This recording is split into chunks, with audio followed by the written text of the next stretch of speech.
एक बार की बात है, एक जंगल में एक गधा रहता था।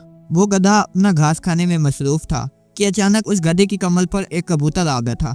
वो कबूतर उस गधे से कहने लगा कि आज मौसम कितना ताज़ा है, नीला आसमान, खूबसूरत बादल, कितना अच्छा मंजर है ये। कबूतर की बातों को सुनने के बाद गधा आसमान की तरफ देखने लगा। आसमान की तरफ देखने के बाद गधा कबूतर से कहने लगा, अरे पागल, आसमान तो पीला है, तू आसमान को नीला कैसे कह रहा है। वो कबूतर इस गधे की अजीब बात को सुनने के बाद कहने लगा कि पागल मैं नहीं, पागल तुम हो, जरा गौर करके देखो, आसमान नीला ही है। दोनों की इस बात पर बहस शुरू हो गई और बहस इतनी ज्यादा बढ़ गई कि वो इस बात को पूछने के लिए जंगल के राजा यानी कि शेर के पास चले गए। राजा के पास जाने के बाद कबूतर राजा से कहने लगा कि देखो ना राजा, आसमान नीला है और ये गधा कब से आसमान को पीला कह रहा है।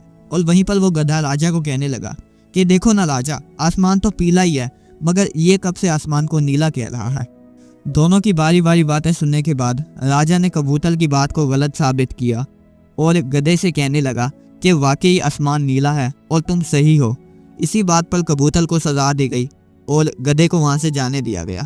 सजा खाने के बावजूद वो कबूतर अभी तक परेशान था कि आखिर राजा ने मुझे सजा क्यों दी, हालांकि आसमान तो नीला ही है।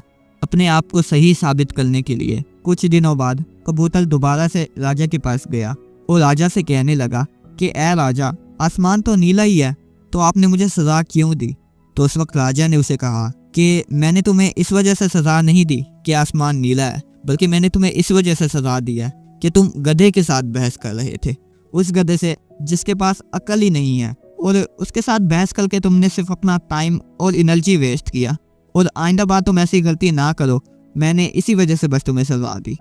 दोस्तों, इसी तरह हमारी लाइफ में भी बहुत से गधे आते हैं जिनके साथ बहस कर सिर्फ हमारा टाइम और एनर्जी ही वेस्ट होता है। तो मैं आपसे यही कहना चाहूँगा कि ऐसे गधों से दूरी बनाए रखें।